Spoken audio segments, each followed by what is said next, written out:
Hello friends, जय बाबा बगला हूँ जयनुरा सिंह। चलो, सबसे बड़ी खुशी की बात है, बारिश आ गई, माहौल शांत हो गया। कल तक बस ऐसी बारिश बनी रहे, इस पूरी कोशिश है। क्योंकि बारिश इसलिए बनी रहे कि गर्म इतना माहौल हो गया था, तापमान 59 पे चला गया था, बच्चे बीमार पड़ रहे थे, स्कूल खुल गया था। इसके लिए बारिश बहुत ज़रूरी थी और बहुत जगह पानी की कटौती होनी शुरू हो गई थी। तो हमें ये सब बातों का, जैसे हम बीमारी पे सब पे ध्यान देते हैं, तो हमें इस बातों पे भी ध्यान देना पड़ता है।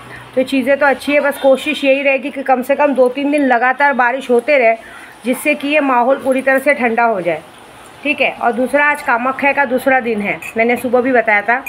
तो आज के दिन जो लोग भी पूजा कर रहे हैं, देखिए माँ का एक्चुअली हम स्थापना नहीं कर सकते क्योंकि इस वक्त माँ का पट बंद होगा, तो हमें कुछ स्थापना नहीं करनी है। बस अगर आप से अपने गुरु मंत्र का प्रयोग करें तो जितना ज़्यादा हो सके गुरु मंत्र का प्रयोग करें और रोज़ कुछ ना कुछ मीठा चढ़ाए। तो आज बुधवार है, आज हो सके तो कहते ना हरे मूंग को उबाल के उसमें थोड़ा सा नमक, कांदा ये सब डाल के, मतलब कहते हैं ना एक अलग तरह का नमकीन चीज़, मतलब हरे मूंग की नमकीन चीज़ बना के माँ को भोग लगाए।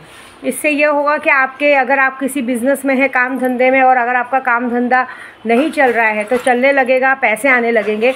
और आज रात को हरा मूंग भिगा के रख दीजिए, सुबह या पक्षियों को दाने में डाल दीजिए या गाय को खिला दीजिए गुड़ के साथ। ये बात पक्की है कि आपकी दुकान में अगर ग्राहकी नहीं हो रही होगी तो कस्टमर दौड़ दौड़ के आएंगे आपके पास।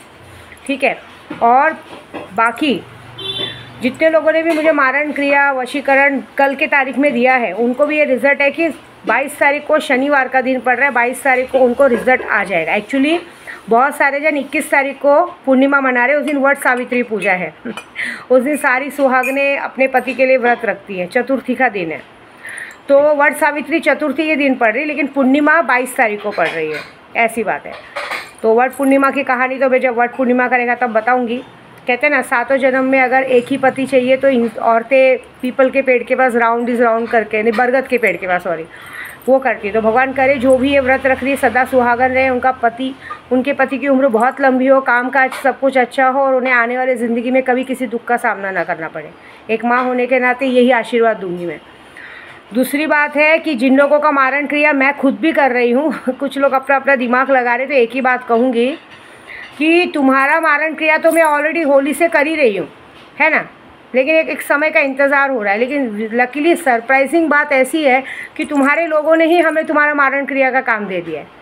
क्योंकि क्या हो गया है, अगर हम लोगों के साथ दगाबाजी करते हैं, धोखाबाजी करते हैं, उनको हर जगह नीचे गिराते हैं, उनका काम धंधा छीनते हैं, उनकी बदनामी करते हैं, फिर ज़बरदस्ती ये मंदिर जाके वो मंदिर जाके उन पर काला जादू करते हैं ना, तो उन्हीं के लोग उस चीज़ से भड़क जाते हैं। क्योंकि देखिए, इंसान सब बर्दाश्त करेगा, अगर काम धंधे पे कोई वार करेगा तो वो बर्दाश्त नहीं होगा। सिर्फ तुम्हारा ही नहीं, तुम्हारा जो इस काम में साथ दे रहा है ना, पूजे पाठ में, वो भी, क्योंकि सिर्फ वो बात मैंने क्लियर नहीं की है, वो मेरे गुरु ने भी तुम्हारे ही लोगों के सामने क्लियर कर दी है कि ये बंदा है, ये बंदा तुम लोग के काम धंधे को रोक रहा है। अब इसके लिए या तो तुम इन लोग को मार डालो या तो तुम ऐसे ही झेलते रहो। तो भाई सबने मुझे एक ही बात बोला है, बल से अच्छा त्याग, हटा दो इस मुसीबत को हमारे सर से। क्योंकि जब तक ये मुसीबत हमारे सर पे मंडराती रहेगी तब तक ना हमको चैन से जीने देगी ना खुद चैन से जिएंगे।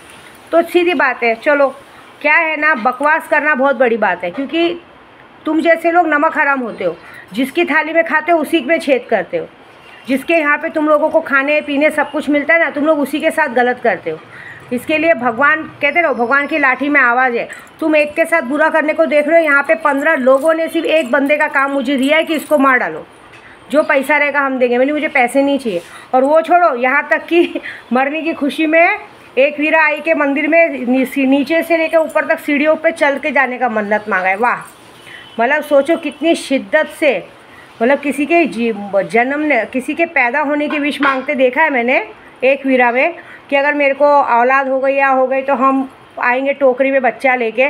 लेकिन पहली बार ऐसा देखा है कि 15 से 20 जनों ने मिलके एक ही दुआ मांगी है कि अगर ये मुसीबत हमारे सर से चली गई तो हम चल के आएंगे ढोल ताशे के साथ, मतलब एक नगाड़ा बजाएंगे और कम से कम क्या बोलते हैं, भंडारा करवाएंगे। तो भाई इस नेक काम में मैं कैसे पीछे हट सकती हूँ, क्योंकि बदला तो मुझे भी लेना है। क्योंकि क्या है ना, बहुत बार मुझे भी नीचे गिराया गया है, मेरे पर ध्यान रखा गया है, मेरे बारे में इंक्वायरी निकाली गई है। तो चलो 16 तारीख तक की ज़िंदगी और जी लो। मैंने उन्हें सबको 16 जुलाई का वक्त दिया है। अब मैं ये डिटेल इसलिए बता रही हूँ कि अब तुम जितने बाबा को जानती हो, जितने ओझा को जानते हो, जितने लोगों को जानते हो, अपनी पूजा का दम लगा लो, बाकी का पूजा का दम मैं लगाती हूँ, ठीक है।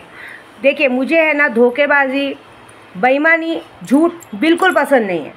रहना है तो मेरे साथ खुल के रहो, नहीं तो मत रहो, ऐसा होता है। लेकिन कितने लोगों का ऐसा, जिन लोगों को मुझे पूजा पाठ से मेरे से पैसा कमाने मिलता है, वो लोगों को मेरे से ज़्यादा इंटरेस्ट दूसरों में रहते हैं। कौन मेरे साथ आ रहे हैं, कौन मेरे साथ नहीं आ रहे हैं, कौन सा ड्राइवर मेरे साथ आ रहा है, क्या आ रहा है, क्योंकि उनको उनमें इंटरेस्ट है। मैं कमवा के दे रही हूँ, मेरी वजह से तुम लोगों को हर महीने 20-25 हज़ार 50 हज़ार का फ़ायदा होता है, वो तुम लोगों को फ़र्क नहीं पड़ता है, सामने वाले से फ़र्क पड़ता है। तो ठीक है, गेहूँ के साथ घुन पिसेगा, काम धंधा बंद, काम धंधा सब बंद। ये जो 3 दिन की पूजा चालू है ना, मैं कामाख्या की पंडित हूँ, कामाख्या से दीक्षित पंडित कहते हैं ना, उनसे पंगा आज तक कोई नहीं ले पाया है। आप देख रहे हो ना, बड़े बड़े नेता अभिनेता कामाख्या पहुँच गए हैं, कामिया सिंदूर लगा के घूमते हैं, सब हमको ढूंढ रहे हैं वहाँ पे। हमारी पूजा का काट कोई कर ही नहीं सकता। और अब ये जो होने वाला है, ये बहुत बड़ा होने वाला है। मुझे बिल्कुल पसंद नहीं है कि कोई मेरी जगह किसी को दे। मैं पूजा पाठ में आती हूँ, मंदिर आती हूँ, मस्जिद आती हूँ, वहाँ पे मैं चाहती हूँ कि मेरा तो सिर्फ मेरा ही मान रहना चाहिए।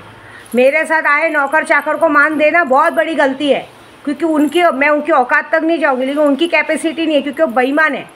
वो लोग सिर्फ आके मेरे पीठ पीछे ये देखना चाहते हैं कि कहाँ से पैसा लाती, क्या करती, कैसे करती। मेरे से मतलब रहना चाहिए। और मैं क्या करूँगी, मैं कुछ नहीं करूँगी, मैं रास्ता बदल दूँगी। मैं फिर उस जगह पे भले आऊँगी जाऊँगी, लेकिन दोबारा उन इंसानों से कोई काम नहीं करवाऊँगी जिनकी वजह से मुझे बुरा लगा है। क्योंकि मैं जब मुझे कोई बात बुरी लगती है तो मैं बोल के नहीं दिखाती हूँ, मैं करके दिखाती हूँ, मैं वो रास्ता ही बदल देती हूँ। तो बात ख़त्म। रहो, देखती हूँ जब पैसों की ज़रूरत पड़ेगी और चीज़ों की ज़रूरत पड़ेगी, तब कौन से दीदी को याद किया जाता है। ये बात है, मैं ये देखना चाहती हूँ बस, और ज़्यादा कुछ नहीं बोलूँगी। समझने वाले को इशारा काफ़ी है कि हमें सिर्फ़ और सिर्फ दीदी से मतलब रखना चाहिए। दीदी हमारे लिए सब कुछ है, बाकी कोई नहीं। ये बात जिस दिन समझ में आ जाएगी ना, उस दिन मैं दिल से माफ़ कर दूँगी, ठीक है। जय माता दी।